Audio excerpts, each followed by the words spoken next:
Welcome to update master. একটি গুরুত্বপূর্ণ ভিডিওতে সকলকে স্বাগত জানাই। আশা করি আপনারা সবাই ভালো আছেন। শেষ পর্যন্ত ভিডিওটি দেখতে থাকুন, চ্যানেলটিকে সাবস্ক্রাইব করে রাখতে পারেন, তাহলে ডেইলি ভিডিওগুলো মিস করবেন না।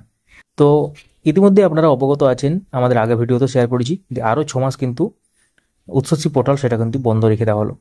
প্রাইমারি শিক্ষক শিক্ষিকা, তার সাথে সেকেন্ডারি শিক্ষক শিক্ষিকা বলুন, সবার ক্ষেত্রে কিন্তু উচ্চশিক্ষা পোর্টাল একটা অনলাইন ট্রান্সফারের পোর্টাল ছিল, যেটা বন্ধই ছিল, কিন্তু সেটা বন্ধটাকে আবার কিন্তু বাড়িয়ে দেওয়া হলো। অর্থাৎ যেটা সাসপেনশনের যে অর্ডারটা ছিল, সেই সাসপেনশনটা কিন্তু আবার এই বছর পর্যন্ত বাড়িয়ে দিল, ডিসেম্বর 2024 পর্যন্ত। তো এটার আরও আরও যে খবরগুলো আসছে সেগুলো আমরা শেয়ার করছি প্রতিনিয়ত। তো আসল কারণটা তাহলে কি? প্রাইমারির ক্ষেত্রে আমরা একটু আলোচনা করব প্রথমে, যে প্রাইমারির ক্ষেত্রে পোর্টাল এটা বন্ধ কেন রাখা হচ্ছে, প্রাইমারি শিক্ষক শিক্ষিকাদের ট্রান্সফার কেন হচ্ছে না, বন্ধ রাখা হচ্ছে কেন? অনেকে মিউচুয়াল পার্টনার পেয়ে গেছেন, তা সত্ত্বেও কিন্তু পোর্টাল যেহেতু পোর্টালটা নেই, তাই অনলাইন ট্রান্সফারের ক্ষেত্রে তাদের অসুবিধা হচ্ছে, এবং জেনারেল ট্রান্সফার সেটা তো পরের ব্যাপার। তো তার সাথে আরেকটা ব্যাপার আমরা এই ভিডিওতে আলোচনা করব, সেটা হচ্ছে 2 বছরের ডিএলএড না থাকা সত্ত্বেও অনেক শিক্ষক শিক্ষিকারা এই ক্যাটাগরি স্কেল পেয়েছিলেন, অর্থাৎ ফুল বেতন পেয়েছিলেন। তাদের ক্ষেত্রে টাকা ফেরত দিতে হবে না, অর্থাৎ এই ক্যাটাগরি স্কেল সংক্রান্ত একটা ব্যাপার নিয়ে গুরুত্বপূর্ণ আপডেট আসছে, যেটা এই ভিডিওর মাধ্যমে আমরা শেয়ার করব। তো এক এক করে শুরু করা যাক। প্রথমে আমরা উচ্চশিক্ষা পোর্টাল সংক্রান্ত ব্যাপারটা নিয়ে আসি। তো আদালতে শিক্ষক নিয়োগ নিয়ে অনেকগুলো মামলার জেরে আরও 6 মাস কিন্তু স্থগিত রাখা হলো উচ্চশিক্ষা পোর্টালের মাধ্যমে শিক্ষক ও শিক্ষাকর্মীদের বদলি। যদিও স্কুল শিক্ষা দপ্তরের 2 আধিকারিক শুক্রবার পৃথক বিজ্ঞপ্তিতে জানিয়েছেন যে চলতি নিয়োগ প্রক্রিয়া ও আনুষঙ্গিক বিষয় সংক্রান্ত কাজের জন্য চলতি বছরের 31 ডিসেম্বর পর্যন্ত পোর্টালের কাজকর্ম সাসপেন্ড রাখা হচ্ছে।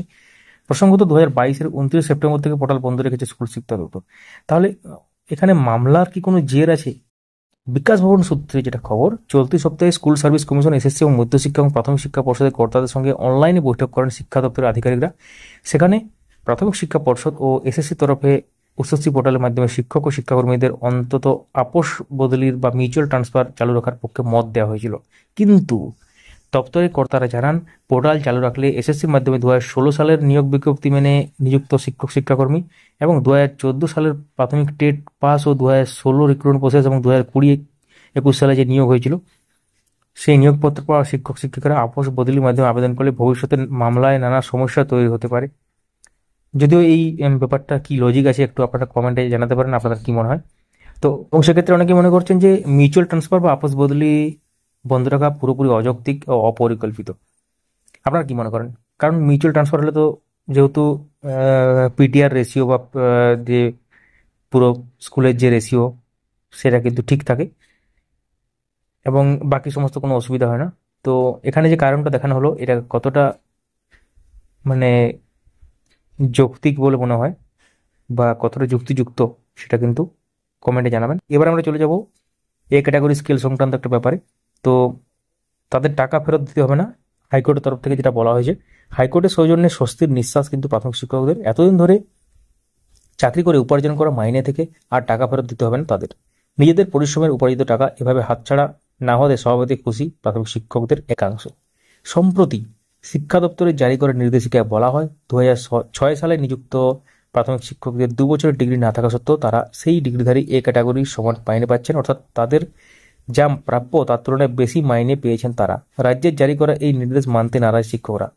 সাম্প্রতিক সময়ে কলকাতা হাইকোর্টের নির্দেশেই দুর্নীতির অভিযোগে 2016 সালে এসএসসি 27,753 জনের নিয়োগের পুরো প্যানেলে বাতিল হয়ে গিয়েছিল। অযোগ্যদের 2016 সাল থেকে এখনো পর্যন্ত পাওয়া মাইনের পুরোটাই সুদ সমেত ফেরত দেওয়ার নির্দেশ দেওয়া হয়েছিল।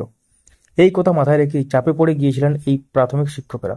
যদিও সুপ্রিম কোর্টের দরজায় এখনো 2016 সালের এসএসসি সেই মামলাতে গোটা বিষয়টির উপর দেওয়া হয়েছে হাইকোর্টের নির্দেশের স্থগিতাদেশ, কিন্তু তাতেও নিশ্চিন্তে তারা থাকতে পারছিলেন। তাই সরকার নির্দেশকে চ্যালেঞ্জ করে প্রাথমিক শিক্ষকদের সংগঠন দ্য টিচার সোসাইটি কলকাতা হাইকোর্টের দ্বারস্থ হয়, আর সেখানে আপাতত মেলে বড়সড় সাফল্য। কলকাতা হাইকোর্ট পরিষ্কার নির্দেশ দিয়েছে, 2016 সালে নিযুক্ত কোনো প্রাথমিক শিক্ষককে এই 2 বছরের ডিগ্রি না থাকার জন্য কোনো মাইনে ফেরত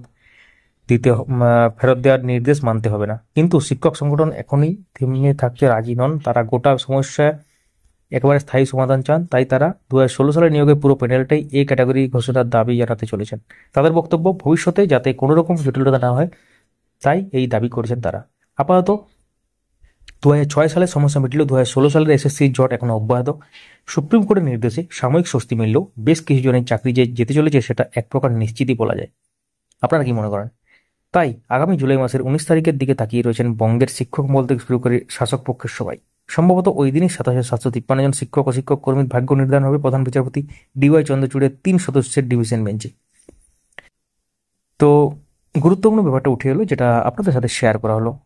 তো কমেন্টের মাধ্যমে জানাবেন যে আপনারা এই ব্যাপারটা নিয়ে কি মনে করেন, যে স্যালারি যে রিটার্ন করার ব্যাপারটা নিয়ে। কোনো শিক্ষক শিক্ষিকা বা শিক্ষাকর্মীকে যদি স্যালারি দেওয়া হয় তো অবশ্যই সেটা তার অধিকার, এবং সেটা পরবর্তী ক্ষেত্রে সেটা ফিরিয়ে দিতে হবে, বা যেটা বাড়তি পাওয়া যায় সেটা ফিরিয়ে দিতে হবে। সেটা নিয়ে আপনারা কি মনে করেন কমেন্টে এখনই জানান। অবশ্যই আপনাদের কর্মরত জেলা এবং আপনাদের হোম ডিস্ট্রিক্ট সেটা জানাতে ভুলবেন না। তো মিউচুয়াল ট্রান্সফার, জেনারেল ট্রান্সফার এবং বিভিন্ন ব্যাপারে যখন খবর পাবো আমরা ভিডিওর মাধ্যমে শেয়ার করে দেবো ডিটেলস একদম। সঙ্গে থাকবেন, চ্যানেলটিকে সাবস্ক্রাইব করে পাশের বেল আইকন প্রেস করে কিন্তু অল করে দেবেন। এবং তার সাথে উৎসবসী পোর্টাল এবং বিভিন্ন যে বাংলা শিক্ষা পোর্টাল আছে, বাংলা শিক্ষা পোর্টালে যে বিভিন্ন কাজ করবো ওগুলো আছে, সেগুলো টিউটোরিয়াল কিন্তু আমরা মাঝে মাঝে নিয়ে আসি। সঙ্গে থাকবেন। কিছু প্রশ্ন তাহলে কমেন্ট করতে পারেন। Thank you so much for watching.